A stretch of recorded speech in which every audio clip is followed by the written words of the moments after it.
আমরা যে উম্মত, এই উম্মতে কি কি বৈশিষ্ট্যের কারণে অনন্য এবং এই উম্মতের মূল বৈশিষ্ট্যগুলি কি হবে, যে বিষয়ে আল্লাহ রাব্বুল আলামিন আমাদেরকে জানিয়েছেন, সে বিষয়ের উপরে আমরা সংক্ষিপ্ত কথা শোনার জন্য চেষ্টা করব। কোরআনুল কারীম থেকে এই মুসলিম উম্মার যে মৌলিক বৈশিষ্ট্য, সে বিষয়ে বোঝা যায় যে আল্লাহ রাব্বুল আলামিন মূলত 4টি কারণে এই উম্মাকে, এই মুসলিম উম্মাকে আল্লাহ সৃষ্টির শুরু থেকে শেষ পর্যন্ত স্বতন্ত্র, স্বকীয় এবং অনন্য করেছেন।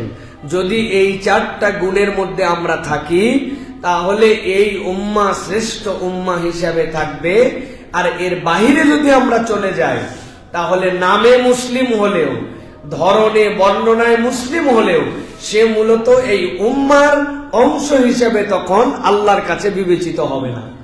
আপনারা সাম্প্রতিক সময়ে নানান বিষয়াদি দেখেছেন, যেগুলাতে মানুষ উল্টা আমাদের কাছে এখন প্রশ্ন করে যে মুসলিম হিসাবে অপর মুসলিম ভাইয়ের প্রতি, অথবা দাড়ি টুপিওয়ালা হিসাবে আরেক ভাইয়ের প্রতি যে ধরনের আচরণ বা যে ধরনের বিহেভিয়ার হচ্ছে, এইগুলার সাথে মুসলিম উম্মার আসলে কতটুকু সম্পর্ক আছে? দাবিতে সবাই মুসলমান, দাবিতে সবাই উম্মা, কিন্তু আল কোরআনের আলোকে উম্মার মৌলিক বৈশিষ্ট্য কি এবং এর ভিতরে আমাদের থাকা এবং এটা জানা কেন জরুরি, আজকে আমরা সংক্ষিপ্ত সময়ের বিষয়ে কথা শোনার জন্য চেষ্টা করব। আল্লাহ এই কথাগুলি শুনে এই কথাগুলির উপর আমল করার আমাদেরকে তৌফিক দান করেন। তাহলে আল কোরআনের আলোকে মুসলিম উম্মার বৈশিষ্ট্য কয়টা? এটা একদম ক্লিয়ার থাকতে হবে। এই 4-এর ভিতরে থাকলে আমি আসি, 4-এর ভিতরে না থাকলে আমি আর নাই এর মধ্যে। তো আমরা কি উম্মার ভিতরে থাকতে চাই না বের হতে চাই? থাকতে চাইলে জানতে হবে। এই না জানলে আমাদের আল্লাহ রাব্বুল আলামিনের কাছে নিজেদেরকে গ্রহণযোগ্য করে তুলতে পারবো না। তাহলে উম্মার বৈশিষ্ট্য হচ্ছে 4টা। কয়টা? 4টা। এর 1 নম্বর বৈশিষ্ট্য হচ্ছে আল্লাহ রাব্বুল আলামিন বলছেন যে উৎসগত এবং গন্তব্যগত ভাবে এ জাতি আল্লাহ ভীরু জাতি হবে। কি ভীরু? আল্লাহ ভীরু জাতি হবে। উৎসগত এবং গন্তব্যগত, আল্লাহ বেরও করছেন তাকে আল্লাহ ভীরুতার উপরে, আবার এর গন্তব্যটাও হবে আল্লাহ ভীরুতার উপরে। ইহুদি এবং নাসারাদের মতো নয়, ওদের মধ্যে হিকমা আর ওদের মধ্যে এই যে কোরআন বা ওদের মধ্যে ওহী, এই দুটার মধ্যে তারা পার্থক্য করে ফেলেছিল। আল্লাহ পয়গম্বর প্রেরণের উদ্দেশ্যে কি বলেছেন? ইয়াতলু আলাইহিম আয়াতিহি ওয়া ইউযাক্কিহিম ওয়া ইউআল্লিমুহুমুল কিতাবা ওয়াল হিকমা। কিতাবের সাথে হিকমা লাগবে। ইহুদিরা কিতাব ধরছে আর খ্রিস্টানরা হিকমা ধরছে, আর উম্মা মুসলিমা এই দুটাকে এক করছে। হয়তো একটু কঠিন শোনাচ্ছে কথা, কিন্তু বাস্তবতাটা একটু বললে বুঝতে পারবেন যে এই উম্মা হিকমা দ্বারা মূলত কি বুঝায়। আপনি কেবল মোটা দাগে আইন কানুন নিয়ম এটার মধ্যে যদি থেকে যান, তাহলে এই উম্মার বৈশিষ্ট্য ধারণ করতে পারবেন না। আর যদি আপনি শুধু হিকমাতে যান, তাহলে খ্রিস্টানদের মতো আপনি পথভ্রষ্ট হয়ে যাবেন। আল্লাহ বলছেন এই উম্মার উৎস এবং এই উম্মার গন্তব্য আল্লাহ ভীরুতার উপরে, সেটা কিতাব এবং হিকমার সাথে। সুবহানাল্লাহ। স্বামী স্ত্রীর বিশাল গন্ডগোল, এই গন্ডগোল অবস্থায় 50 বছর দাম্পত্য জীবন পার করে দিছে, এরকম আছে না ভাই? বাপ মার এই দাম্পত্য পার করা দেখে সন্তানরা অনেক সময় বলে কত সাংঘাতিক কথা, বাপ মা যে ফাটাফাটি, কেমনে তোমরা 50 বছর থাকলে? এখন এই থাকছে একসাথে, কিন্তু স্বামী বেচারির মনের মধ্যে একটু কাজ করে যে জায়গা মতো একটা মার দিব, জায়গা মতো মার দেব। হঠাৎ করে বেচারি মৃত্যু সজ্জায় স্বামী মারা যাবে, এর আগ মুহূর্তে সে হঠাৎ করে বলছে আমি আমার বউরে 3 তালাক দিয়ে দিলাম। কেন তালাক দিছে? তালাক দিছে ওই স্বামী যে যদি স্ত্রীকে তালাক দেওয়া হয় তাহলে স্বামীর মিরাসের যে সম্পত্তি যেটা উপর নিচে বন্টন হবে, স্ত্রী আর তাহলে সম্পদ পাবে না। এই বেচারি মৃত্যু সজ্জায় বেডে শুয়ে শুয়ে আখেরি ধাক্কা বউকে দেওয়ার জন্য তালাক দিছে। আইন কি বলে? তালাক যদি দেয় তালাক হবে কিনা? হবে, তালাক দিলে তালাক হবে। কিন্তু হিকমা কি বলে? হিকমা বলতেছে, আমাদের ফকিহরা বলতেছেন, ওই মুহূর্তে ইন্টেনশনালি সে যদি মৃত্যু সজ্জায় তালাক দেয় তাহলে বোঝা যাবে তার উদ্দেশ্য খারাপ। এই কোরআন কেবল হুকুম নয়, হিকমাও আছে। এই হিসাবে ফকিরা তার তালাককে ওই সময় বিবেচনায় নিবে না। এটা হচ্ছে এই উম্মাহ যাদের উৎস এবং যাদের গন্তব্য কিতাব এবং হিকমার সাথে, সাথে সাথে তাদের সম্পর্ক আল্লাহ ভীরুতার সাথে। কিসের সাথে? আল্লাহ রাব্বুল আলামিন বলছেন, আল্লাহ রাব্বুল আলামিনের দ্বীন কি দিয়ে পূর্ণতা পেয়েছে? আল্লাহ যে দ্বীনকে পূর্ণ করে এই উম্মতকে অনন্য বৈশিষ্ট্য মণ্ডিত করেছেন। কেমনে এটা আল্লাহ রাব্বুল আলামিন বৈশিষ্ট্য মণ্ডিত করলেন? আল্লাহ সূরা মায়েদার 3 আয়াতের মধ্যে দ্বীনের পূর্ণতার বিধান আল্লাহ বর্ণনা করতে যে বলছেন, আল-ইয়াউমা আকমালতু লাকুম দীনাকুম ওয়া আতমামতু আলাইকুম নি'মাতি ওয়া রাদিতু লাকুমুল ইসলাম দীনা। আল্লাহ রাব্বুল আমিন বলছেন, আমি রাব্বুল আমিন তোমাদের জন্য দ্বীনকে পূর্ণ করে দিলাম। এই দ্বীনের মধ্যে আর কোনো গ্যাপ নাই। এই দ্বীনের মধ্যে নতুন করে সংযোজন করতে হবে, বিয়োজন করতে হবে, এরকম কিছু নাই। আল্লাহ বলছেন, ওয়া আতমামতু আলাইকুম নি'মাতি, আর আমি রব্বুল আমিন আমার যত ধরনের নিয়ামত আছে এই দ্বীনের জন্য আমি রব্বুল আমিন সবগুলাকে তামাম করে দিয়েছি। ওয়া রাদিতু লাকুমুল ইসলাম দীনা। দুনিয়াতে অনেক ধর্ম থাকবে, কোন ধর্ম অবলম্বীদের সাথে তোমাদের মারামারি করতে হবে অথবা তাদের সাথে খাটাখাটি করতে হবে, ইসলাম এরকম বিধান দেয় নাই। তবে আপনি যদি বলেন দুনিয়ায় সব ধর্ম আছে, সবগুলাই ঠিক, ইসলামও একটা ঠিক, তাইলে আপনি দিন থেকে বেরিয়ে যাবেন। আল্লাহর কাছে ঠিক হিসাবে একমাত্র ধর্মের নাম হচ্ছে ইসলাম। সকল ধর্মের সাথে সহার অবস্থান থাকবে, সকল ধর্মের সাথে আপনার অন্যান্যদের নিরাপত্তার বিধান থাকবে। তারা তাদের ধর্মীয় স্বাধীনতা উপভোগ করবে, কিন্তু ধর্মীয় স্বাধীনতা উপভোগ করার মানেই নয় দুনিয়ার সব ধর্মই ঠিক, ইসলামও ঠিক না। আল্লাহ বলছেন, ওয়া রাদিতু লাকুমুল ইসলাম দীনা। আল্লাহ একমাত্র ইসলামকে আল্লাহর কাছে সঠিক ধর্ম হিসেবে কবুল করেছেন। এই জন্য উম্মাহর বৈশিষ্ট্য হবে আল্লাহকে ভয় করে আমি যে দ্বীন পালন করছি ওই দ্বীনের পূর্ণাঙ্গতা নিজের জীবনে বাস্তবায়ন করার চেষ্টা করা। আল্লাহর দ্বীন যেটা আল্লাহ দিয়েছেন ওটার যে পূর্ণাঙ্গতা, ওটার যে হুকুম হাকাম, ওটা নিজের জীবনে নিতে হবে। আল্লাহ কোরআনে অনেক জায়গায় বলেছেন, আফাতুমিনুনা বিবাদিল কিতাব ওয়া তাকফুরুনা বিবাদ। তুমি কি এই কিতাবের কতক বিধান মানবা আর কতক বিধান মানবা না? বিষয়টা কি তাই? এই আয়াত কারিমাগুলা শানে নুজুল যদি পড়েন অবাক হয়ে যাবেন। একজন সাহাবী মক্কা থেকে মদিনায় আসছেন, কি নিয়ে? একটা কেবলমাত্র সেরা কাপড় পরে, তাকে আর কিচ্ছু পরতে দেয় নাই, কিচ্ছু না, একদম রিক্ত হস্তে বিদায় করেছে। যেই সাহাবী মক্কায় ভিআইপি সাহাবী, তার জুতা পরায় দেওয়ার জন্য আলাদা লোক, তার জামা কাপড় পরার জন্য আলাদা আলাদা লোক, আইডল অফ মক্কা। মদিনায় যখন আসছেন, আসার পরে নবী করিম সাল্লাল্লাহু আলাইহি ওয়াসাল্লামের জন্য ডেলিগেটেড, নবীজির জন্য জীবন দিয়ে দিবে, জিহাদের ময়দানে বদর থেকে যুদ্ধ করে চলে আসছে। নবী করিম সাল্লাল্লাহু আলাইহি ওয়াসাল্লামকে এরপরে বলেছেন, ইয়া রাসূলুল্লাহ, আমি তো ইহুদি থেকে ইসলাম গ্রহণ করেছি, আগে ওই ধর্ম পছন্দ করতাম, এখন তো এগুলো সব বাদ, এখন সব ইসলামের জন্য। তবে ইয়া রাসূলুল্লাহ, আমার না উটের গোশত খাইতে একটু কেমন জানি ইতস্তত লাগে, আমার জন্য উটের গোশতের বিধানটা এইটুকু শুধু, জিহাদ করব, নামাজ পড়বো, কালাম পড়বো। ভাই আমাদেরও তো অনেক মানুষ আছে মুসলমান, কিন্তু বলে গরুর গোশত খালি অ্যালার্জি হয়, গরুর গোশতটা আমি যদি না খাই, এরকম অনেক আছে না ভাই মুসলমান? উনি এইটুকু শুধু বলছে, আল্লাহ নবী চুপ করে গেছেন। আয়াতে কারিমা অবতীর্ণ হয়েছে, আফাতুমিনুনা বিবাদিল কিতাব ওয়া তাকফুরুনা বিবাদ। তুমি কি কিতাবের কতক বিধান মানবা আর কতক বিধান মানবা না? বিষয়টা কি তাই?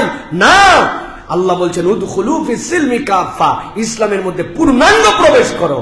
ছোট্ট একটা উটের গোস্ত যেটা আগের ওহির বিধানের মধ্যে, সেটাকে ইসলামের অপছন্দ করার কারণে আল্লাহ আয়াতে কারিমা দিয়েছেন। আমার তো মনে হয় এই আয়াতে কারিমা কিয়ামত পর্যন্ত আমাদের জন্য থ্রেট। একটু হিসাব করে দেখেন ইসলামের কতটুকুর মধ্যে ঢুকেছি আর কতটুকুর মধ্যে আমি নাই। আল্লাহ যেন আপনাকে আমাকে বলতেছে, বেটা ইসলামের কতক বিধান মানো, কতক বিধান মানো না। নামাজের ইসলাম মানো কিন্তু বউ পর্দার ইসলাম মানো না। হ্যাঁ, জুম্মার নামাজের ইসলাম মানো, ওয়াক্তের নামাজের ইসলাম মানো না। হ্যাঁ, তুমি আল্লাহ রাব্বুল আলামিনের কোরআনকে বলো আমানতু বিল্লাহি ওয়া মালাইকাতিহি ওয়া কুতুবিহি, কিন্তু আল্লাহর আইনে দুনিয়া চলুক, ওই দুনিয়ার বিধান তুমি মানো না। তুমি আল্লাহ রাব্বুল আলামিনের হজের ইসলাম মানো, কিন্তু আল্লাহ জিহাদের কথা বলেছেন ওইটা বললে তুমি জঙ্গিবাদের ট্যাগ লাগায় দাও, ওই ইসলাম তোমার পছন্দ না। আপনার আমার প্রত্যেকের জীবনের জন্য সামঞ্জস্যশীল এই আয়াত, ঠিক কিনা? হিসাব মিলায় নেন। এই জন্য প্রিয় ভাইয়েরা, আমাদের মূল দিক হবে উম্মার বৈশিষ্ট্য আল্লাহকে ভয় করা, আল্লাহ ভীরুতাই আমাদের জন্য। আল্লাহ ভীরু হলে আল্লাহ যা বলছেন সব মেনে নিবে। আর আল্লাহকে ভয় না করলে আপনি আর দুনিয়ার কাউকে গুনবেন না। তখন গুনবেন আপনি, আপনার গুনার সময় নেই আপনার হাতে। তখন আপনি সারা জীবন এই দেশে দুর্নীতি করে দেশকে উল্টাপাল্টা করে দিয়ে দুবাইয়ে যায় এখন শপিং মলে আপনি বাজার করবেন, কেননা আপনি চিন্তা করছেন এটা রাজনৈতিক ব্যাপার, দেশের সাথে আমি করতেই পারি, কিন্তু নামাজ কালামে আমি 70 রাকাত। কয় রাকাত? হ্যাঁ, এটা ভালো করে বুঝে নেন। এই জন্য আল্লাহ ভীরুতার মানদণ্ডটা আপনার কাছে স্পষ্ট থাকতে হবে প্রিয় ভাইরা। এই জন্য আল্লাহ রাব্বুল আলামিন বলছেন এই উম্মাহ ন্যায় পরায়ণ উম্মাহ, এই উম্মাহ ন্যায় পরায়ণ উম্মাহ, এটার ঘোষণাকে দিচ্ছেন আল্লাহ নিজেই বলছেন ওয়া কাযালিকা জাআলনাকুম উম্মাতাও ওয়াসাতা, আমি রব্বুল আমিন তোমাকে মধ্যম পন্থার ওয়াসাত উম্মত হিসেবে তোমাকে ঘোষণা দিয়েছি। এটা আল্লাহ রাব্বুল আলামিন নিজে ঘোষণা দিয়েছেন। অতএব উম্মার 1 নম্বর বৈশিষ্ট্য হবে আল্লাহ ভীরুতা আমাদের মূল চালান। আল্লাহ ভীরুতা কি? মূল চালান।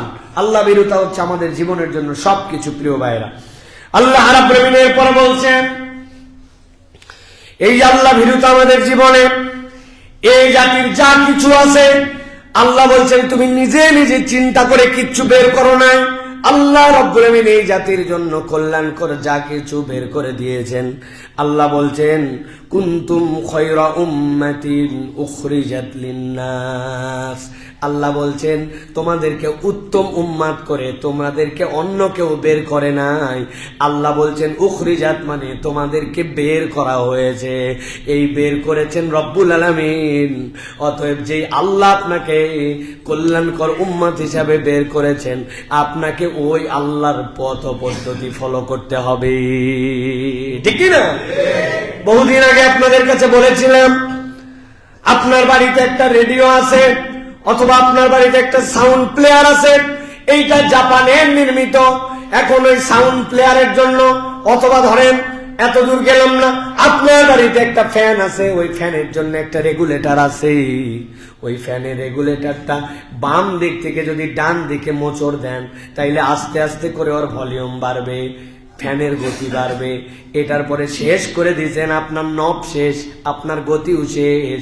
আবার আস্তে করে যদি ডান থেকে বামের দিকে উল্টা প্যাঁচ দেন তাহলে আপনার ওই রেগুলেটরে ফ্যানের গতিটা সেইখানে কমবে। এখন আপনি বাড়িতে আসার পরে চিন্তা করছেন ফ্যান কিনছে আমার টাকা দিয়া, রেগুলেটর লাগাইছি আমার মিস্ত্রি দিয়া, আমি বেটা রেগুলেটরও মালিক ফ্যানেরও মালিক, কারেন্টের বিলও আমি দেই। এখন আমি আমার ইচ্ছা মতো বামের থেকে ডানের দিকে ঘুরাবো, ফ্যান বাড়া লাগবে।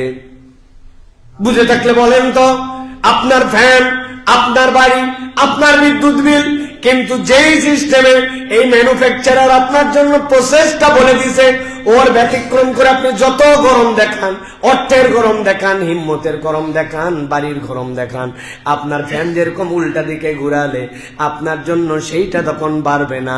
ঠিক একই রকম সব ক্ষেত্রে মনে রাখবেন, আপনি স্বীকার করেছেন ওই আলমে আরওয়াতে আপনার প্রভু আমার প্রভু, আপনার রব আমার রব আল্লাহ।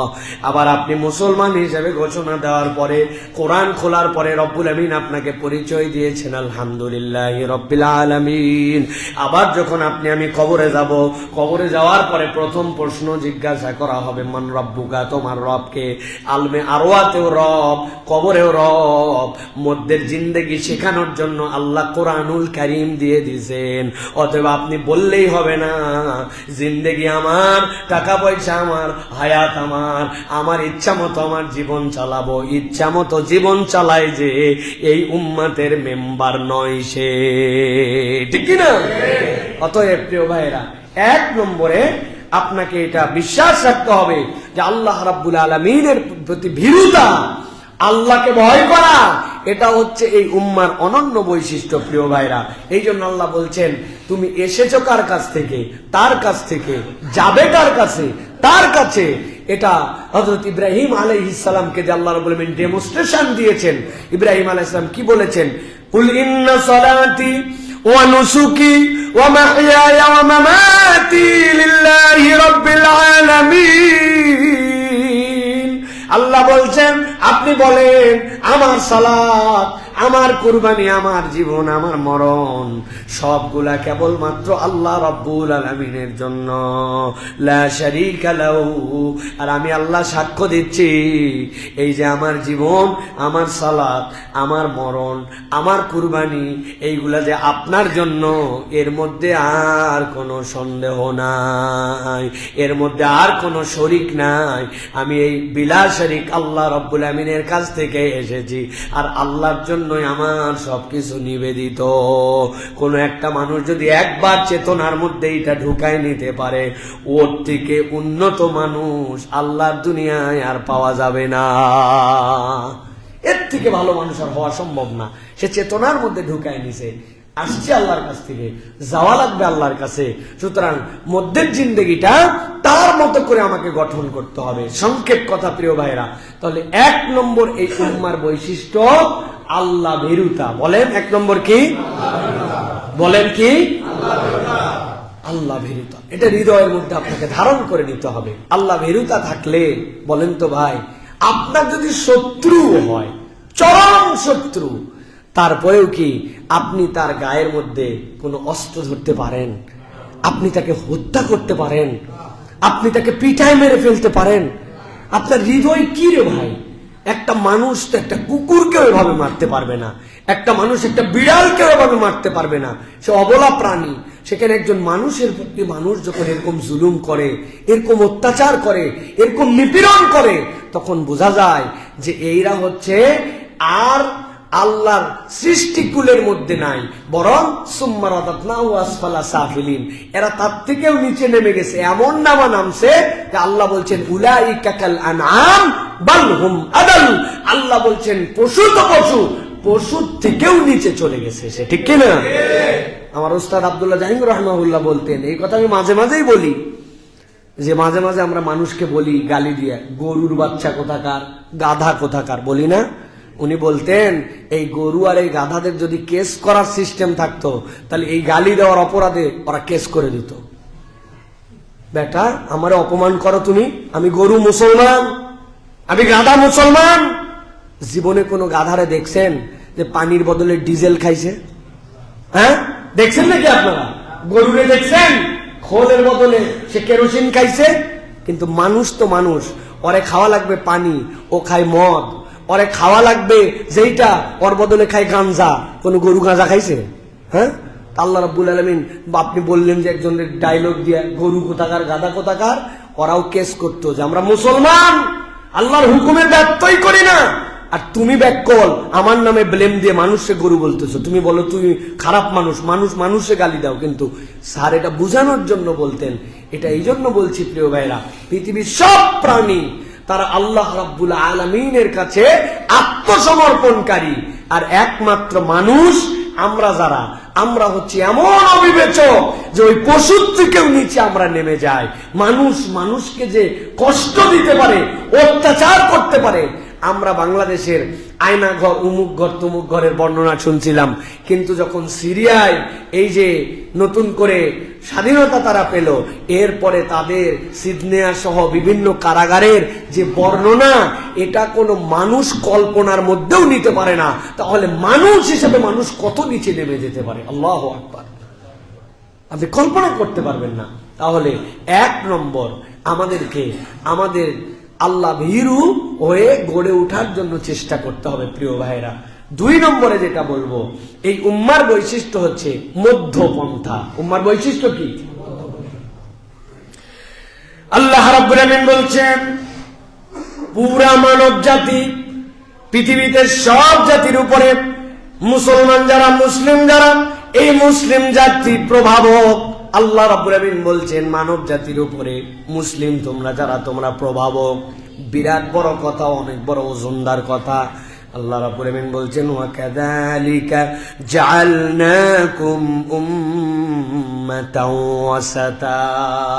আল্লাহ বলছেন আমি তোমাদেরকে মধ্যম পন্থার জাতি হিসাবে, উম্মত হিসাবে সৃষ্টি করেছি, তোমাদেরকে নির্মাণ করেছি। কেন করলেন? আল্লাহ বলছেন লিতাকুনু শুহাদা আলান নাসি ওয়া ইয়াকুনার রাসূলু আলাইকুম শাহীদা। সূরা বাকারা 143 নম্বর আয়াত। এই আয়াতের মধ্যে আল্লাহ রাব্বুল আমিন বলছেন তোমাদেরকে যে মধ্যম পন্থার জাতি করে প্রেরণ করলাম, কিয়ামতের দিনে তাবৎ মানব কুলের উপরে তোমরা সাক্ষী হিসেবে দাঁড়াবে। আর জনাবে মুহাম্মদুর রাসূলুল্লাহ সাল্লাল্লাহু আলাইহি সাল্লাম তোমাদের জন্য সাক্ষী হিসেবে দাঁড়ায় যাবে। পৃথিবীর যত জাতি বাড়াবাড়ি করেছে, অন্যায় করেছে, শুরু থেকে শেষ পর্যন্ত আল্লাহ মুসলমানদেরকে দাঁড় করাবেন। এরা তোমাদের থেকে লাখ লাখ হাজার হাজার বছর পরে আসছে, কিন্তু পৃথিবীর মানুষ দেখো, এরা তোমাদের জন্য আইকন। এরা রব্বুল আমিনের বিধানগুলাকে যেভাবে মধ্যম পন্থায় গ্রহণ করেছে, বাড়াবাড়ি করে নাই, ছাড়াছাড়ি করে নাই, তাবৎ পৃথিবীর মানুষের সামনে তাদেরকে দান করানো হবে। মুফাসসিররা ব্যাখ্যা করছেন আল্লাহ এই আয়াতে কারিমার দ্বারা মূলত উম্মতে মুহাম্মাদিকে আর মুসলমান জাতিকে কি মর্যাদা আসলটা দিয়েছেন জানো নাকি? আল্লাহ বলছেন যত জাতি এসেছে আদম থেকে শুরু করে মুহাম্মদ সাল্লাল্লাহু আলাইহি ওয়াসাল্লামের আগ পর্যন্ত সব জাতি দাঁড়ায় থাকবে সিরিয়ালে, আর সবার শেষে আসার পরেও কেবল এই মধ্যম পন্থা অবলম্বনকারী জাতি হিসাবে সকলের আগে আল্লাহ রাব্বুল আলামিন উম্মতে মুহাম্মাদিকে জান্নাতে ঢুকায় দিবে। আল্লাহ এই জন্য বলছেন লিতাকুনু শুহাদা আলান নাস ওয়া ইয়াকুনার রাসূলু আলাইকুম শাহীদা। আল্লাহ বলছেন আমি রব্বুল আলামিন সকল জাতির উপরে তোমাদেরকে যেরকম সাক্ষ্য বানাবো, ঠিক একই রকম আমার হাবিব মুহাম্মাদুর রাসূলুল্লাহ সাল্লাল্লাহু আলাইহি সাল্লামকে তোমাদের জন্য সাক্ষ্য বানায় দিব। সুবহানাল্লাহ। তাহলে এই জাতির মূল টার্গেট হবে মধ্যম পন্থা অবলম্বন করার জন্য। মধ্যম পন্থার দিক কয়টা? মধ্যম পন্থার দিক আছে 6টা। 6টা ক্ষেত্রে মধ্যম পন্থা অবলম্বন আমাদের তবিয়ত এবং ফিতরাতের মধ্যে যাবে। 1 নম্বর বিশ্বাস এবং কল্পনা, এটাতেও আমাদের মধ্যম পন্থী আমরা। 2 নম্বরে চরিত্র এবং মুআমালাত, এইটাতেও আমরা মধ্যম পন্থা অবলম্বনকারী জাতি। 3 নম্বর শরীয়ত পালন এবং ইবাদত, এটাতেও আমরা মধ্যম পন্থার অবলম্বনকারী। 4 নম্বর চিন্তা এবং উপলব্ধিতে আমরা মধ্যম পন্থার অবলম্বনকারী। 5 নম্বর আধ্যাত্মিকতা এবং জাগতিকতা, উভয় জায়গায় আমাদের জন্য মধ্যম পন্থা। 6 নম্বর ব্যক্তিগত এবং সামাজিক ক্ষেত্রে আমরা মধ্যম পন্থা অবলম্বনকারী। এই 6টার মধ্যে যা বললাম ইনক্লুডিং এভরিথিং দেয়ার, যে এর মধ্যে সবকিছু আছে, মানুষ এইগুলা ক্ষেত্রে মধ্যম পন্থা অবলম্বন করবে, এটা এই উম্মতের বৈশিষ্ট্য হবে। সুবহানাল্লাহ। নবী করিম সাল্লাল্লাহু আলাইহি সাল্লাম ইবাদতেও মধ্যম পন্থা অবলম্বন করেছেন। একদল সাহাবী এসে বললেন নবী করিম সাল্লাল্লাহু আলাইহি সাল্লাম কি আমল করেন? বলেন নবী করিম সাল্লাল্লাহু আলাইহি সাল্লাম একদিন রোজা রাখেন, একদিন রোজা বাদ দেন। নবী করিম সাল্লাল্লাহু আলাইহি সাল্লাম রাতের কতক অংশ ঘুমান, কতক অংশ ইবাদত করেন। ওই সাহাবী বলল নবী তো নবী, নবী তো নবী, উনার কোনো গুনাহ নাই, আমল নাম আল্লাহ রাব্বুল আলামিন সব ডিলিট করে দিয়ে পঙ্কিল বানায় রাখছেন।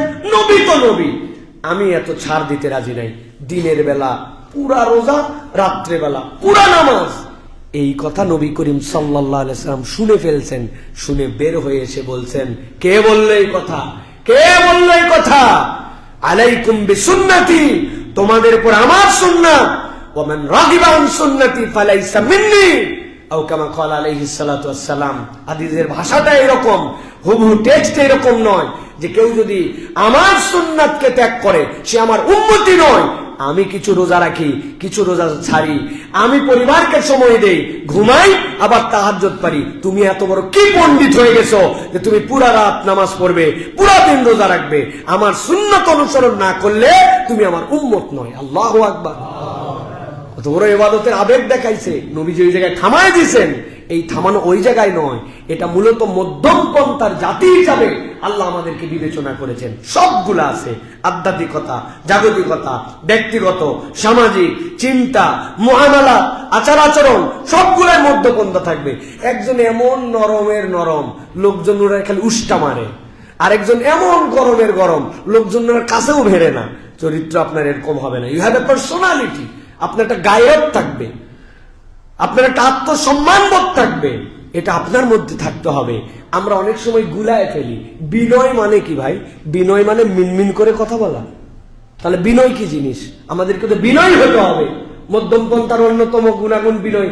বিনয় মানে একদম মিনমিন করে ছেঁড়া কাপড় পরে লেবাসু হয়ে ঘুরবে মানুষ, এটার নাম বিনয়। আপনি মিসকনসেপ্টের মধ্যে আছেন। ওমর রাদিয়াল্লাহু তাআলা আনহু থেকে একটা কথা আর আমার তাফাক্কুর থেকে একটা কথা বলি। বিনয় মানে আপনার চলাফেরায় অহংকারের বহিঃপ্রকাশ নাই। You have a personality, strong personality. আপনার স্ট্রং পার্সোনালিটি থাকবে, তাহলে আপনি বিনয়ী, কিন্তু আপনি অহংকার দেখান না। আপনার পার্সোনালিটি না থাকলে তো হলো না। পৃথিবীর যত নেতা আছেন এই পুরা পৃথিবীতে, নেতৃত্বের যত গুণাগুণ, এর 5টাকে তারা আইডেন্টিফাই করছেন যে এই 5টা গুণাগুণ না থাকলে লিডার হওয়া যায় না। এর সবচেয়ে দামি গুণাগুণ কি? বিনয়। পৃথিবীর যত বড় লিডার তত বিনয়ী। কিন্তু বিনয়ী মানে কি? ব্যক্তিত্বহীন না। বিনয় মানে নিরহংকারী। বিনয় মানে হাম্বল। বিনয় মানে অপরের সাথে তার কোঅপারেশন, অপরের সাথে যোগাযোগ প্রতিস্থাপনের তার যোগ্যতা বেশি। যত বিনয়ী এইটা, অহংকারী নয়। তার মধ্যে একটা আলাদা হ্যাডম, আমি যা বুঝি আর কেউ বুঝে না, আমি যা বলি এরকম কেউ বলে না, এই মুড নাই। এটার নাম বিনয়। কিন্তু বিনয়ী মানে ব্যক্তিত্বহীন নয়। হযরত ওমর ফারুক রাদিয়াল্লাহুর সামনে দিয়ে এক ছেলে যাচ্ছে, একদম কাপড় চুপুর পরে বিনয়ী, একদম মুত্তাকি বান্দার মতো সিরা। হযরত ওমর একটা লাঠি নিয়ে আসছেন, এসে বলছে, এই তোর এরকম করে ঘুরতে কে বলছে? বলছে আমি তাকওয়ার পথ অবলম্বন করছি। বলছে পিঠটায় একবারে লাল করে দেবো। তাকওয়ার পথ মানে কি? সেরা কাপড় পরে কাদা আলা বডি নিয়ে এরকম এলোমেলো ঘোরাফেরার নাম তাকওয়া? মুহাম্মদ সাল্লাল্লাহু আলাইহি ওয়াসাল্লামের উপরে মুত্তাকি আর পৃথিবীতে আসেও নাই, আসবে নাই। তার ব্যক্তিত্ব কেমন ছিল, আর তুমি আলাদা তাকওয়ার মানদণ্ড দাঁড় করাইছো। ওমর রাদিয়াল্লাহু ছিলেন সেই জিনিস। উনি পিটায়ও মানুষ করতে পারতেন, আবার ঠিকঠাক মতো প্রশাসকও ছিলেন। তো এইটা আমাদেরকে মনে রাখতে হবে যে আমরা সর্বক্ষেত্রে মধ্যম পন্থা অবলম্বন করব। এটা হচ্ছে এই উম্মতের অনন্য একটা বৈশিষ্ট্য। এটা গেল 2 নম্বর। তাহলে প্রথমটা কি বলছি বলেন না? প্রথমটা কি? দ্বিতীয়টা মধ্যম পন্থা। সব জায়গাতে আমাদেরকে এটা মানদণ্ডের আলোকে নিতে হবে যে আমরা মধ্যম পন্থা। খরচের ক্ষেত্রে, তারপরে সেভিংস এর ক্ষেত্রে, আচরণের ক্ষেত্রে, কথার ক্ষেত্রে, মুআমালাতের ক্ষেত্রে, স্ত্রীর সাথে আমাদের ব্যবহারগুলি কেমন জানি হয়ে যাচ্ছে। যদিও আমরা স্ত্রীর পক্ষে বেশি কথা বলি, আপনাদের মনে হয় যদি ইসলামে বেশি পক্ষে কথা বলেছে, নারীদের পক্ষে কথা বলেছে ইসলামে বেশি, কিন্তু রিসেন্ট আমলে স্বামীরা যে পরিমাণ নির্যাতিত, এইটা এখন সীমাহীন হয়ে গেছে। স্ত্রীদের অধ্যত্ত আচরণ, স্বামীকে স্বামী হিসাবে না গুণা, এইটা আমাদের পরিবারগুলাকে বিশৃঙ্খল করে দেওয়ার এখন অন্যতম একটা উপায়। অনেক সময় শয়তান এই দিক দিয়ে এখন মুসলমানদেরকে মার দিচ্ছে, এমন ওয়াজ করতেছে যে কেবলই স্ত্রী অধিকার দিতে হবে, এই কথা বলতে বলতে স্বামীর অধিকার শেষ হয়ে গেছে, ঠিক কিনা? অথচ নবী করিম সাল্লাল্লাহু আলাইহি সাল্লাম থেকে ঘোষণা এসেছে জান্নাতের যে কোনো দরজাতে আপনি প্রবেশ করবেন, তার অন্যতম একটা শর্ত হচ্ছে আপনার স্বামীর বৈধ নির্দেশগুলা আপনি কায় মনোবাক্যে পালন করেন। সালাত পড়েন সময় মতো, সিয়াম আদায় করেন, আল্লাহর হুকুম মানেন, পর্দা করেন, আর স্বামীর বৈধ নির্দেশগুলা আপনি ফলো করেন। আপনার স্বামী যদি শরীয়তের মধ্যে নির্দেশ দেয় আপনি সেটা ফলো করেন, এটা যদি না করেন তাহলে আপনি আল্লাহ রাব্বুল আলামিনের প্রিয় পাত্রী হতে পারেন নাই। অতএব হাত শোনালেও এটাই সত্য কথা যে আপনার স্বামীকে সম্মান করতে হবে, আপনার স্বামীকে ইজ্জত করতে হবে, আপনার স্বামীর মর্যাদা আপনাকে দিতে হবে। এটা না দিলে কখনো আল্লাহ রাব্বুল আলামিনের কাছে আপনি প্রিয় পাত্রী হতে পারবেন না। অনেক আল্লাহর প্রিয় পাত্রী আছে, বিরাট বড় মুজাহিদা, কোরআন পড়ে, হাফেজ, অমুক তমুক, স্বামীর সাথে তার ভালো সম্পর্ক নয়, স্বামীর সাথে তার সুন্দর সম্পর্ক নয়। আমি অনেকদিন আগে এক ড্রাইভার আমার সাথে ভাড়াতে এক গাড়ি নিয়ে যাচ্ছিলাম, তখন ওই ড্রাইভার কাঁদে ফেলছে একদিন আমার সাথে যেতে মাহফিলে, বলছে হুজুর আমার বউ কোরআন শরীফ পড়ায়, খালি না ব্যাস মহিলাদেরকে পড়ায় এবং পর্দা পুশিদা তাহাজ্জুদ সব পড়ে, কিন্তু আমার সাথে যে দুর্ব্যবহার করে, বাড়ির নিচের কুকুরের সাথেও আরেক কুকুর এরকম ব্যবহার করে না। সে বোরখালি না বোরকা ছাড়া, কোরআন পারে না, তাহাজ্জুদ পড়ে না ছাড়ে, সব পড়ার পরেও তার স্বামী নিজে আমার কাছে এই কথা বলেছে, চেহারাটা ভাসতেছে আমার। সুবহানাল্লাহ। তাহলে আমাদের সে অবস্থা কোথায় যাবে? বড় ভয়ঙ্কর প্রিয় ভাইয়ের। এই জন্য এইগুলা জায়গাতেও আমাদের কারেকশন আনতে হবে প্রিয় ভাইয়ের। এটা 2 নম্বর গেল। 3 নম্বর, এই উম্মার শ্রেষ্ঠত্বের কারণ হচ্ছে এই উম্মা দাওয়া, এটা হচ্ছে তাদের ফিতরাত। দাওয়া কি? প্রত্যেকটা উম্মতের একজন মেম্বার একজন দাঈ ইলাল্লাহ। সুবহানাল্লাহ বলেন। এই উম্মাহ প্রচারমুখী, তাদের ঐশী বাণীকে সে প্রচার করে, আত্মকেন্দ্রিক নয়। আমি আমারটুকু হলেই হয় না, সে আত্মকেন্দ্রিক নয়। শুধু ঈমান আনা ফরজ ছিল আমাদের জন্য, কিন্তু আমাদের দায়িত্বটা অনেক বেশি। আল্লাহ রাব্বুল আলামিন কি বলছেন? ঠান্ডা মাথায় একটু বুঝেন। আল্লাহ বলছেন কুনতুম খায়রা উম্মাতিন উখরিজাত লিন-নাস। আল্লাহ বলছেন তোমাদেরকে সৃষ্টি করা হয়েছে অপর ভাইয়ের জন্য, অপর মানুষের জন্য। আল্লাহ বলছেন তা'মুরুনা বিল মারুফ ওয়া তানহাউনা আনিল মুনকার ওয়া তু'মিনুনা বিল্লাহ। সূরা আলে ইমরান 110 নম্বর আয়াত তাফসীর পড়ে দেখবেন, মজা পাবেন। আল্লাহ রাব্বুল আলামিন বলছেন তোমাদের জন্য আমি শ্রেষ্ঠত্ব দিয়েছি, মানুষের কল্যাণের জন্য বের করেছি। এর 1 নম্বর দায়িত্ব হচ্ছে তোমরা মানুষকে সৎ কাজের আদেশ দিবে, আর 2 নম্বর অন্যায় থেকে ফিরাবে। এখন আমাদের সমাজের কালচার হয়ে গেছে মানুষকে কিছুটা সৎ কাজের আদেশ দিলেও অন্যায় থেকে ফিরানোর দায়িত্ব আর আমরা রাখি না, ঠিক কিনা ভাই? যে যা করতেছে তারটা করুক, তার হিসাব সে দিবে, আমার কিসের আবার তার মধ্যে যাওয়া লাগবে? আল্লাহ বলছেন না চেক এন্ড ব্যালেন্স লাগবে? তুমি যদি সৎ কাজের আদেশের সাথে অন্যায় থেকে না ফিরাও, সমাজটা তখন এলোমেলো হয়ে যাবে, সমাজটা নষ্ট হয়ে যাবে। আল্লাহ বলছেন ওয়া তু'মিনুনা বিল্লাহ, আর আল্লাহর প্রতি ঈমান আনবে। মুফাসসিরিনে কেরাম এটার ব্যাখ্যা দিয়েছেন, একটা মানুষের জন্য সৎ কাজের আদেশ যতটুকু জরুরি, অন্যায় থেকে ফিরানো তার জন্য জরুরি। এই 2 গুণাগুণ যদি ব্যক্তির মধ্যে না থাকে, ওই ব্যক্তি কখনো এই উম্মার প্রকৃত সদস্য হতে পারবে না, ঠিক কিনা? এই জন্য প্রিয় ভাইয়েরা, এটা আমাদেরকে বুঝে নিতে হবে। নবীজি এটা লেয়ার বর্ণনা করে দিয়েছেন, দেন নাই? নবীজি বলছেন মান রাআ মিনকুম মুনকারান ফালইয়াতাগাইয়িরহু বিয়াদিহি। কেউ যদি খারাপ কিছু দেখে তাহলে সর্বপ্রথম কি দিয়ে এটার প্রতিবাদ করবে? অন্তর দিয়ে, তাই না? বললেন জলে কি দিয়া? পাওয়ার দিয়ে বলেন। কিসের হাত? হাত দিয়ে কি করবেন আপনি? পাওয়ার দিয়ে। কি দিয়া? ক্ষমতা দিয়ে। 2 নম্বর, ক্ষমতা পারে না তখন কি করবে? মুখ দিয়া। 3 নম্বর, অন্তর দিয়ে। যালিকা আযআফুল ঈমান। নবীজি বলছেন এরপরে আর কোন ঈমান নাই, ঈমান শেষ। অন্তরেও ঘৃণা করে, ঈমান শেষ। আমরা এখন এই ঘটনা পুরা উল্টাইছি। উল্টায়া আমরা এখন পেছন থেকে শুরু করছি। কি পেছন থেকে শুরু করছি? আমরা এখন কিছু দেখলেই আগেই বলি এটা আমি পছন্দ করি না, আস্তাগফিরুল্লাহ, লা হাওলা ওয়ালা কুওয়াতা ইল্লা বিল্লাহ। না ভাই, এই যে শুরু করছি পেছন থেকে, এটাতে কি হয়েছে? এটাতে সে বিখ্যাত ঘটনা ঘটছে। মুসলিম বাজার আমাদের মসজিদুল জুমা কমপ্লেক্সের সিঁড়িতে ফজরের আগদে শীতের রাত্রে একটা কুত্তা অসুস্থ ছিল, সিঁড়ির উপরে কুত্তা মরছে।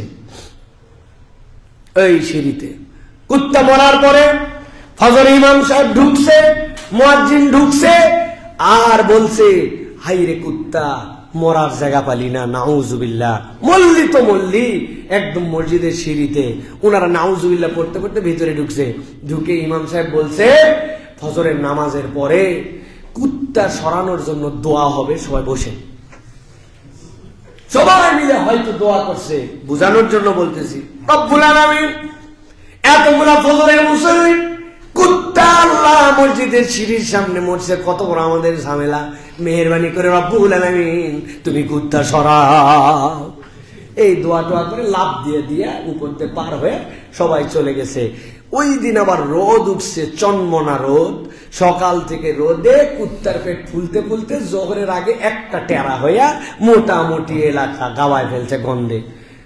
জোহরের সময় তো সবাই নাক ধরে আস্তাগফিরুল্লাহ লাভ দিয়ে মসজিদে ঢুকে হুজুর বলছে, সকালে কোনো তাবারক ছাড়া দোয়া হয়েছে, দোয়া মনে কাজ হয় নাই, আপনারা আসরের সকলে আসবেন, বিরিয়ানি দিয়ে কুত্তা সরানোর দোয়া হবে।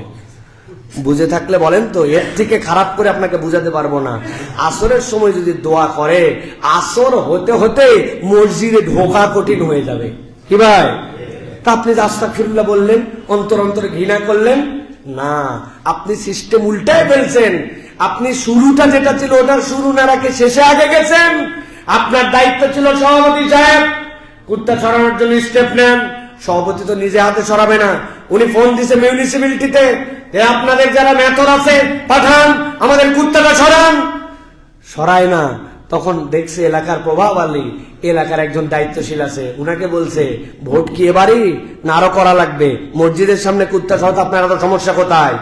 তখন উনি মুখ হাতের ক্ষমতায় পারে নাই, মুখ দিয়ে প্রেসার দেওয়ার কারণে এরপরে একদম লোক এটাকে অপছন্দ করছে, তারা ঘৃণা করছে যে এটা আসলে ঠিক হয় না, অমুক তমুক। কিন্তু আপনি কোনো কথা নাই, খালি নাক ধরে বলছেন আস্তাগফিরুল্লাহ, কুত্তা গন্ধ। আপনি যত আস্তাগফিরুল্লাহ করবেন তত কুত্তার গন্ধ বাড়বে, মসজিদে ঢুকায় বন্ধ হয়ে যাবে। কথা ঠিক কিনা? আপনি আল্লাহর বিধান বুঝেন নাই। তা'মুরুনা বিল মারুফ ওয়া তানহাউনা আনিল মুনকার। আপনি খালি বলছেন বাবা নামাজ পড়ো, নামাজ পড়ো, নামাজ পড়ো, নামাজ পড়ো, কিন্তু এলাকায় যে গাঁজা খায়, গাঁজা খাওয়া বন্ধ করো। এলাকায় যে বেহায়াপনা হয়, এলাকায় যে সুদের কারবার হয়, এলাকায় যে জুয়া মারানি হয়, আপনি জীবনে ওইগুলা কথা বলেন নাই। আপনার দাওয়াত ভুল, এই ভুল দাওয়াতের কারণে পিটন খাওয়া লাগতেছে। ঠিক কিনা? আপনার দাওয়াতের তরিকা বুঝেন নাই। আপনি খালি এক দলে গেছেন। আপনি এই দুইটার চেক এন্ড ব্যালেন্স লাগবে, এবং এই ব্যালেন্সের সৌন্দর্য আছে। এই হাদিসের মধ্যে বিরাট কথা আছে। আপনি প্রথমে ক্ষমতা, মুখ, এরপরে অন্তর। অন্তরের ঘৃণা করা মানে কি? ঘরে ঘরে আমি ঘৃণা করে থেকে গেলাম কোন একটা খারাপ কাজ, জি না, ওইটা পেছন দিক থেকে আবার আগাতে হবে। ব্যাখ্যাটা সারা জীবন মনে রেখে দিবেন। ভাই আপনি এই কাজটা ঘৃণা করেন না, আমারও বলার শক্তি নাই, আমারও হাতের শক্তি নাই, আপনিও ঘৃণা করেন না, আপনিও করেন। আমরা একাই ঘৃণা করি না, 10 জন ঘৃণা করি। 10 জন মিলে একটা এরপরে কণ্ঠ শক্তি তৈরি করছি। 10 জন মিলে পেছন দিক থেকে আগাচ্ছি। আমি ঘৃণা করে আস্তাগফিরুল্লাহ, আস্তাগফিরুল্লাহ, নিজে বাঁচলে বাপের নাম, এই বলে বলে আপনি ঘরের মধ্যে করতেছেন হাকাম। এত সহজ নয়।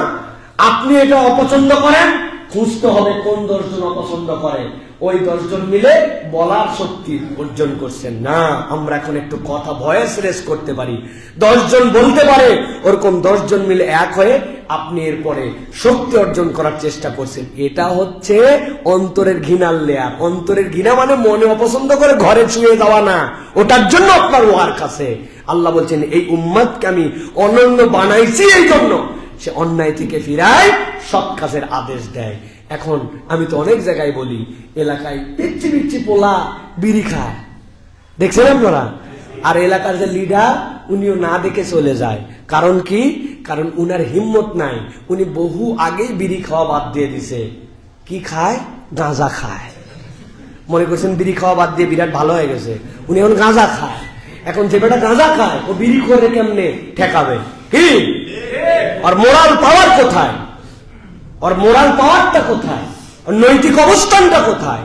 তো ওই রকম নেতৃত্বের জায়গাটাও যেতে হবে, ওরকম মানুষের হাতে দিতে হবে যে বড় ভাইকে দেখে ছোট ভাই ভয় পায়, যে বড় ভাই ছোট ভাইকে শাসন করতে পারে, বড় ভাইকে বড় ভাইয়ের মতো যোগ্যতা অর্জন করতে হবে। প্রিয় ভাইয়েরা, এই জন্য আল্লাহ বলছেন তোমাদের উম্মতের বৈশিষ্ট্যটাই তো হচ্ছে দাওয়া।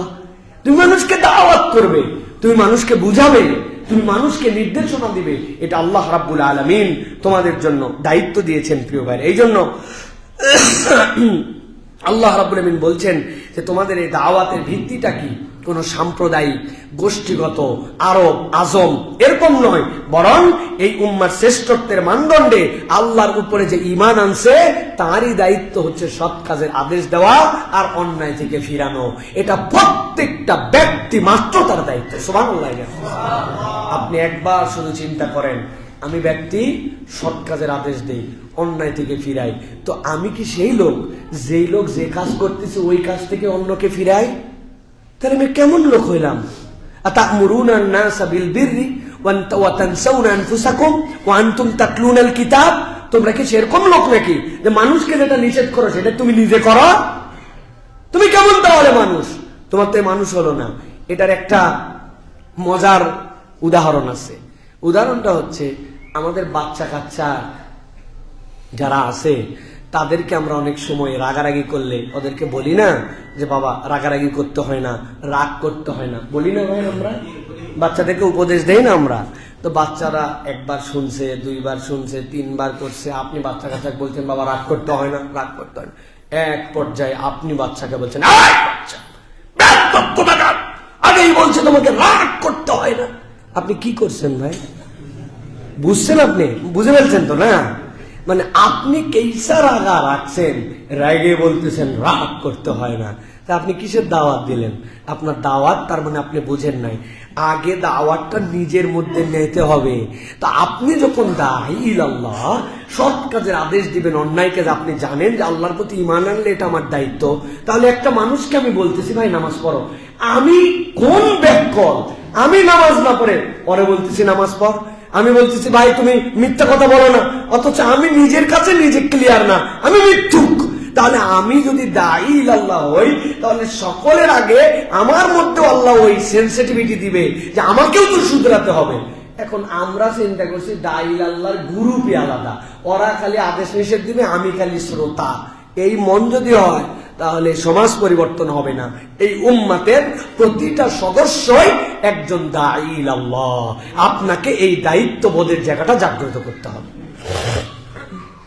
আল্লাহ রাব্বুল আলামিন বলছেন এই যে উম্মত, তার মধ্যে থেকে বনি ইসরাইল, আল্লাহ বনি ইসরাইলের প্রতি কেন লানত দিয়েছেন? আল্লাহ রাব্বুল আলামিন সূরা মাইদার ৭৮ থেকে ৭৯ নম্বর আয়াতের মধ্যে বলছেন নুইনাল্লাযীনা কাফারু মিন বানি ইসরাঈল আলা লিসানি দাউদ ওয়া ঈসা ইবনে মারইয়াম যালিকা বিমা আসাউ ওয়া কানু ইয়াতাদুন। এরা ঈসা ইবনে মারইয়াম থেকে শুরু করে দাউদ থেকে শুরু করে সকলে তার আল্লাহর পক্ষ থেকে বিধান পেয়েছিল, কিন্তু এদের দুইটা নিজেদের জীবনে বড় দোষ ছিল। ১ নম্বর তারা অবাধ্য, আর ২ নম্বর তারা স্পষ্ট সীমা লঙ্ঘনকারী।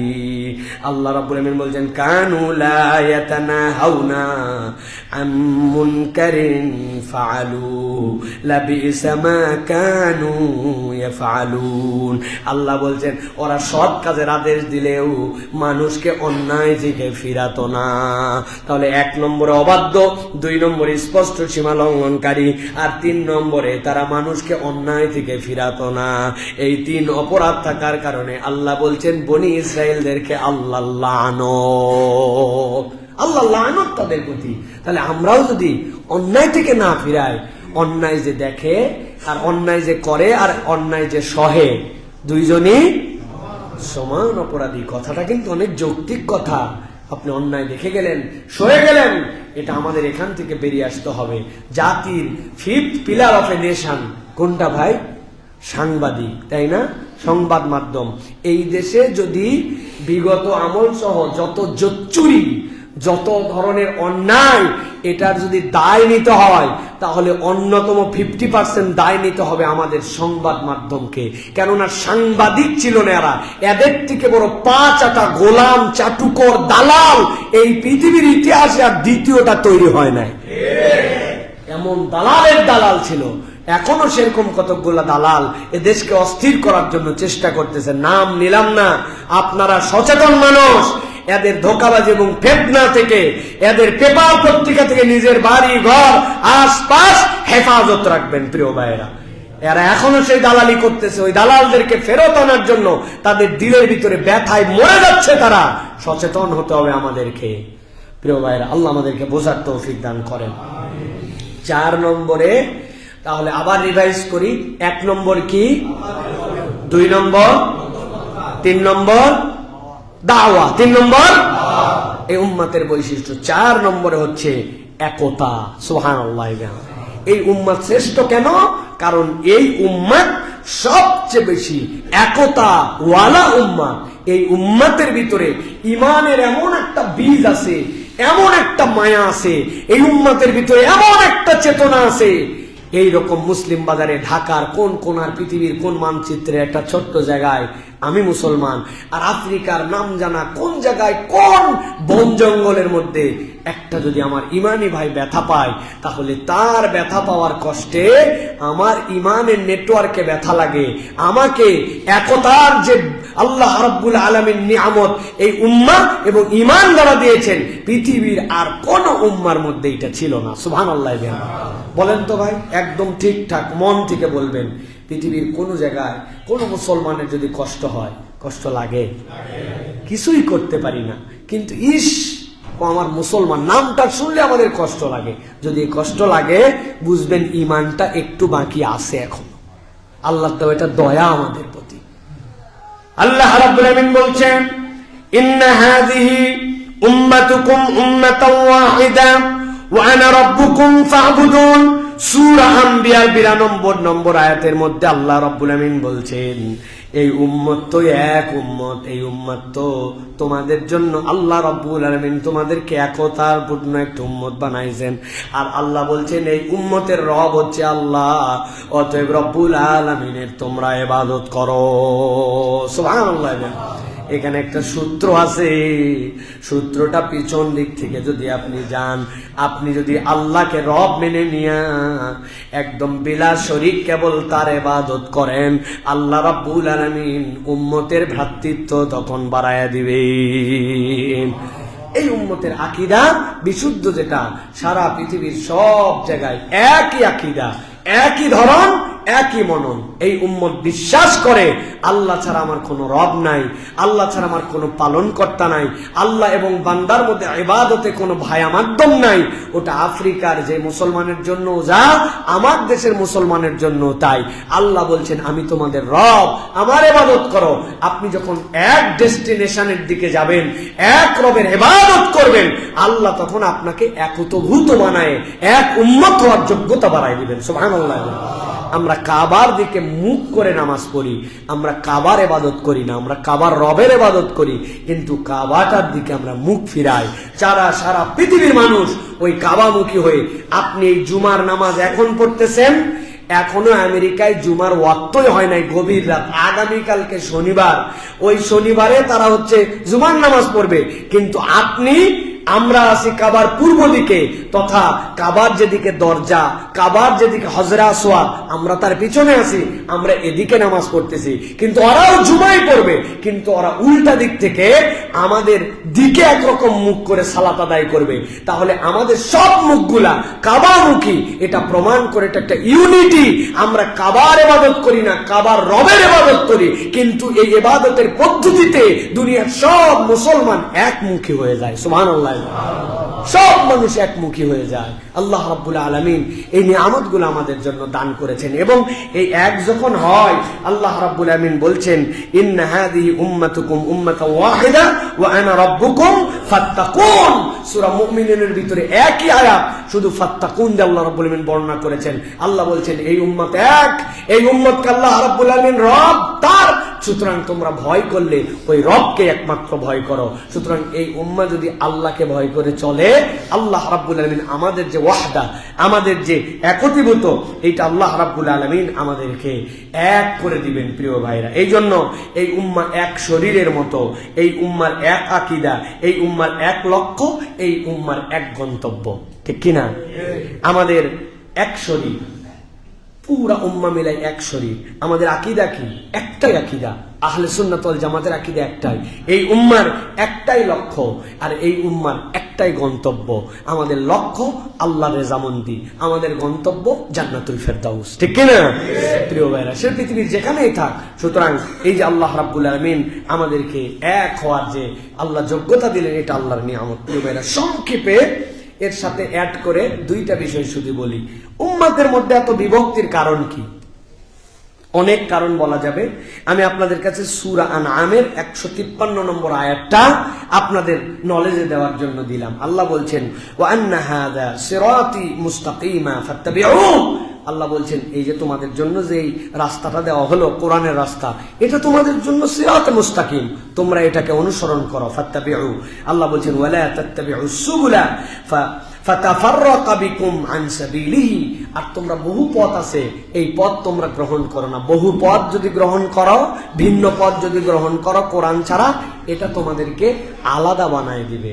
মুসলমান সমাজতান্ত্রিক মুসলমান, মুসলমান পুঁজিতান্ত্রিক মুসলমান, মুসলমান গণতান্ত্রিক মুসলমান, মানে প্রচলিত যে গণতন্ত্র, যেই গণতন্ত্রের থেকে ভুয়া বস্তা বসা আর কোনো আইটেম নাই। আমি ভোটে দাঁড়াইছি তাই বলে আবার মনে করেন না আমি দাঁড়াইছি। আমি ভোটে দাঁড়াইছি, আমাকে নির্বাচিত করবে কে? একজন রিক্সাওয়ালা, রিক্সাওয়ালা হিসেবে ছোট বলতেছি না, মানে সে পড়ালেখা করে নাই, আরেকজন পিএইচডি হোল্ডার, আরেকজন মেন্টাল পাগল, কিন্তু তার ন্যাশনাল আইডি কার্ডও আছে, ভোট দেওয়ার যোগ্যতাও আছে। মেন্টালও ভোটার, অশিক্ষিত ভোটার, পিএইচডি হোল্ডারও ভোটার, সকলে মিলে যার পক্ষে ভোট দিবে উনি বিজয়ী হয়ে যাবে। আপনি বলেন তো ভাই, এর থেকে পাগলা পদ্ধতি আর কি হতে পারে? এখন খারাপের ভালো নাই যেহেতু এটা আপনি মেনে নিচ্ছেন, কিন্তু এটাকে ফিল্টারিং করার সুযোগ আছে, এটা 2 লেয়ার 3 লেয়ার বানানোর সুযোগ আছে, যেইগুলা আমরা অনেক সময় বানাই না। আরো বড় কথা, গণতন্ত্র যেখান থেকে আমরা কালচার করতেছি, ফলো করতেছি, তাদেরটাও তো আমরা পুরাটা নেই না। আপনার মন চাইলে আপনি দাঁড়ায় গেলেন না, আপনাকে তো প্রথমে প্রাইম 2 জন লোককে নির্বাচন করতে হবে, যে আপনার ভোট তো তাছাড়া সকলের মধ্যে স্লট আউট হয়ে যাচ্ছে, হচ্ছে না? সকলের মধ্যে ভাগ হয়ে যাচ্ছে। একজন পাইলো 29, আরেকজন পাইলো 31, আরেকজন এই 29 31-এ ভোট দেখা যাচ্ছে যে 62%, আরেকজন পাইছে তারও কম, কিন্তু এই যে ভাগ হয়ে গেছে, ভাগ হয়ে যে ভাগের থেকে একজন বের হয়ে গেছে, তো ওরা তো এই গণতন্ত্র চর্চা করে না। ওদের মধ্যে থেকে সকল বাদ দিয়া 2 জন 3 জন 4 জনকে তারা দাঁড় করায়, এর মধ্যে থেকে সকলে তাদেরকে নির্বাচিত করে। তো যাই হোক, এটা নিয়ে অনেক কথা বলার আছে। মূল আমার বক্তব্যের বিষয় যেটা, আমরা যদি হ্যান মতবাদ, ত্যান মতবাদ, উমুক মতবাদ, তুমুক মতবাদ ধরি, আমরা দিন দিন শুধু বিভিন্ন ফেরকায় আলাদা হয়ে যাব। আর আমরা যদি আল্লাহর রাসূল, আল্লাহর দেখানো পদ্ধতি, কোরআন সুন্নাহ অনুযায়ী আমরা যদি চলি, আল্লাহ বলছেন তোমরা এক হয়ে থাকতে পারবে। সুতরাং যত এই যে মতাদর্শ দুনিয়ায় ছড়ায় পড়ছে আর মুসলমানরা তাদের পিছে ছোটে, এইগুলা এই উম্মার বিভক্তির অন্যতম কারণ। আর একটা বিষয় যেটা আল্লাহ রাব্বুল আলামিন বলছেন, ইয়া আইয়ুহাল্লাযীনা আমানু ইন তুতিউ ফারীকাম মিনাল্লাযীনা উতুল কিতাব ইয়ারুদ্দুকুম বা'দা ঈমানিকুম কাফিরুন। আল্লাহ রাব্বুল আলামিন বলছেন তোমাদের মধ্যে থেকে এমন কতগুলো লোক যাদেরকে কিতাব দেওয়ার পরে কাফের হয়ে গেছে, আর এই মানুষগুলোর যদি অনুসরণ করি আমরা, তাদের পদাঙ্ক অনুসরণ করি, তাহলে আমাদের জন্য এটা বিপদ হবে। আল্লাহ বলছেন ইন্নামাল মুমিনুনা ইখওয়া পুরা পৃথিবীর মুমিনরা হচ্ছে ভাই সদৃশ, ভ্রাতৃত্বের বন্ধনে যে আমরা একত্রিত হতে পারি, এটা আল্লাহ রাব্বুল আলামিন ডিমান্ড করতেছেন আমাদের প্রতি। সুতরাং প্রিয় ভাইরা, আমরা বলবো এই উম্মাহকে যদি এক করে রাখতে হয়, প্রত্যেকের ভিতরে আল্লাহ ভীরুতার চেতনা লাগবে, প্রত্যেকের ভিতরে আপনার দাওয়াতের মেজাজ এবং আমাদের এই মানদণ্ডে আমাদেরকে আল্লাহর সামনে দাঁড়ানোর মতো মন মানসিকতা নিতে হবে। আর প্রত্যেকের মধ্যে আমাদের একটা জিনিস সব সময় নিজেদের মধ্যে নেওয়ার জন্য চেষ্টা করতে হবে, সেটা হচ্ছে এই উম্মার একটা গোষ্ঠী থাকবে যারা সৎ কাজের আদেশ দিবে, অন্যায় কাজ থেকে ফিরাবে। সকলেই দায়ী, কিন্তু একটা ডেডিকেটেড দল এর জন্য লাগবে। আল্লাহ বলেছেন, ওয়াল তাকুম মিনকুম উম্মাতুন ইয়াদউনা ইলাল খায়র ইয়ামুরুনা বিল মারুফ ওয়া ইয়ানহাউনা আনিল মুনকার ওয়া উলাইকা হুমুল মুফলিহুন। একদল লোক থাকবে যাদের কোনো কাজ নাই, তাদের কাজই হবে মানুষকে সৎ কাজের আদেশ দেওয়া, অন্যায় থেকে ফিরানো। আল্লাহ বলছেন, যারা এই কাজ করবে উলাইকা হুমুল মুফলিহুন, এই মানুষগুলো সফল হয়ে যাবে। সুবহানাল্লাহ। সুতরাং দায়ী আল্লাহদেরকে সাপোর্ট করা, তাদের বিপদে আপদে পাশে দাঁড়ানো, তাদেরকে সম্মান দেওয়া, যে এই মানুষগুলো এই কাজ করছেন, যে এই কাজ আমারও করার কথা ছিল। আপনি সবসময় টিটকারির চোখে দেখেন, সবসময় ভিন্নভাবে ভেঙান, এটা এত সহজ নয়। আল্লাহ রাব্বুল আলামিন এই দায়িত্ব আমাদেরকে দিয়েছেন। সূরা আলে ইমরান 104 নম্বর আয়াত, এটার ব্যাখ্যা করা হয়েছে। এটা দুইটা ব্যাখ্যা আছে। একটা হচ্ছে নিজেদেরকে দাওয়াত এবং আদেশের নিষেধের উপযুক্ত বানাও, আর এমন একটা দল বানাও যারা অবিরত এই কাজ করে। সুবহানাল্লাহ। হয় নিজেকে যোগ্য বানাও অথবা দল বানাও। তা আমি হতে পারি নাই, যে করে তাকে আপনি সাপোর্ট দিবেন না? তাকে আপনি সাপোর্ট দিবেন না? আপনি কেমনে সাপোর্ট দিচ্ছেন? সাপোর্ট তো আমরা দিচ্ছি না। অনেক সময় আমরা ক্রিটিসাইজটাই বেশি করি, সমালোচনাটাই বেশি করি আমরা এই ময়দানের জন্য। সুতরাং প্রিয় ভাইরা, আমাদেরকে এই চেতনা নিয়ে আমাদেরকে কাজ করতে হবে। আর দায়ীদের একটা মূল চেতনা হবে, ওমা আরসালনাকা ইল্লা রাহমাতাল লিল আলামিন, সমগ্র জগতের জন্য আমার নবী রহমত হিসাবে এসেছেন। সুতরাং আমি যেন সমগ্র জগতে এই রহমতের বাণীটা ছড়ায় দিতে পারি, এই মেন্টালিটি নিয়ে আমাকে কাজ করতে হবে। আমার মধ্যে হিংসা, আমার মধ্যে অপরকে দূরে ঠেলে দেওয়া, মানুষকে জাহান্নামে পাঠানো, একটু ভুল দেখলেই তাদেরকে কেবলমাত্র একদম বাতিলের তালিকায় ফেলে দেওয়া, এটা চরিত্র হবে না। আজকের শেষ কথা, আমার যারা আমার কথা শুনছেন, আজকের শেষ কথা, বাচ্চাদের শাসনের ক্ষেত্রে, অন্যদের বলার ক্ষেত্রে একটা কথা আমরা একটু পরহেজ করে একটু সাবধানে বলার চেষ্টা করি। তুই এই কাজ করছিস, তুই তো জাহান্নামে যাবি। এই কাজ করছিস, আল্লাহ তোকে শেষ করে দিবে। যে কাজ করছিস তুই, তোর তো ধ্বংস সামনে। ওরে আল্লাহ, তোর যে অবস্থা, কবরে যায় ধরা খাই যাবি। একটা মানুষকে আপনি রাত দিন খালি জাহান্নাম, রাত শেষ হয়ে যাওয়া, ধ্বংস, এই মানুষের কনসেপ্টের মধ্যে ঢুকাইছেন। আল্লাহ রাগী, আল্লাহ ধ্বংস করে দিবে, আল্লাহ ধরবে, আল্লাহ খাইয়ে ফেলবে, আল্লাহ শোধ নিবে। আপনি মানুষের কনসেপ্টেই ঢুকাই ফেলছেন। ওই বাচ্চা বড় হওয়ার পরে কি ধারণা হয় জানেন? ওর ধারণা আল্লাহর প্রতিশোধ নেওয়ার জন্যই বোধহয় শুধু আমাদেরকে সৃষ্টি করছে। ও আল্লাহর দয়ার খুঁজে পায় না। আল্লাহ যে গফুর, আল্লাহ যে গফফার, আল্লাহ যে রহমান, আল্লাহ যে রাহিম, আল্লাহ সেই তুলনায় দুই একবার কেবল কাহার আর জব্বার বলেছেন। আল্লাহর পুরা আসমাউল হুসনাটাই আল্লাহর কেবল নরম, আল্লাহর দয়া, আল্লাহর ক্ষমা, আল্লাহর সাহায্য দিয়ে ভরা। আপনি মানুষকে খালি বলেই গেছেন, শেষ হয়ে গেলি, ধ্বংস হয়ে গেলি। এটা কখনো একজন প্রপার মুসলিমের কথা হবে না। এটা মানুষের মেজাজের মধ্যে ঢুকে যায়। এই জন্য মানুষকে নম্রতা দিয়ে, ভালোবাসা দিয়ে, আল্লাহ তোর প্রতি রহম করুক, এটা বাহিরের লোকেরা বলে। আপনি বিরাট বড় ভুল করছেন, আগেই বলবে আল্লাহ তোমার প্রতি রহম করুক, আল্লাহ দয়া করুক, আল্লাহ তোমার হেদায়েত দেখ, কাজটা ভালো করো নাই ভাই, আগে এইগুলো কথা বলছে। আর আমরা খালি উড়াই দিছি। ফজর পড়ছিস না, জোহর হ্যাঁ, আসর হ্যাঁ, মাগরিব হ্যাঁ, এশা হ্যাঁ, ফজরই পড়িস নাই, বাকি চারটা শুরুই নাই, এগুলোতে কি হবে? তুই তো শেষ। হ্যাঁ, এটা কি বলেন? আমি যেটা বললাম এটা কি বানায় বললাম না আমাদের ধরন এরকম? যাকাত দেশ হ্যাঁ, হজ করছি হ্যাঁ, নামাজ কালাম পড়িস, মুখের দাড়ি নাই, মুখের দাড়ি নেই, বাকি নামাজ কালাম বলি কিনা আমরা? আপনি উল্টাটা বলেন, যেই লোক নামাজ পড়ে, যেই লোক যাকাত দেয়, আল্লাহর ঘরে গেছে, তাহলে ওই লোক মুখে দাঁড়িয়ে না থাকলে কেমনে মানায় রে ভাই? এত সুন্দর জামা কাপড় পরে সেরা টুপি আপনার হলো, টুপিটা একটু চেঞ্জ করেন, জামা কাপড় ঠিকই আছে। এটাও বলা ওইটাও বলা। ইসলাম ওইটা বলা শিখাই নাই, ইসলাম এইটা বলা শিখাইছে। মানুষকে আগে বুকে টেনে না, মানুষকে আগে ক্ষমার মেন্টালিটিতে না। আমার ওস্তাদের কথা দিয়ে শেষ করি।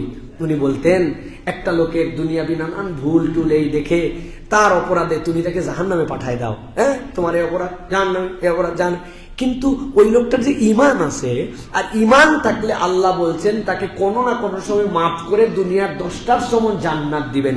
তাহলে একটা লোকের অপরাধে তুমি কতটুকু ঘৃণা করলে, আর ওই লোকের জান্নাতে যাওয়ার গ্যারান্টি আছে, তার জন্য তুমি কতটুকু ভালোবাসলে। তোমার ভালোবাসা যদি ঘৃণার থেকে বেশি না হয়, তুমি তোমার ইমান ঠিক করতে পারো নাই। অর্থাৎ মানুষকে ভালোবেসে আদর করে যত্ন দিয়ে দাঈলাদেরকে বোঝাতে হবে যে এই উম্মতকে আল্লাহ অনন্য করেছেন।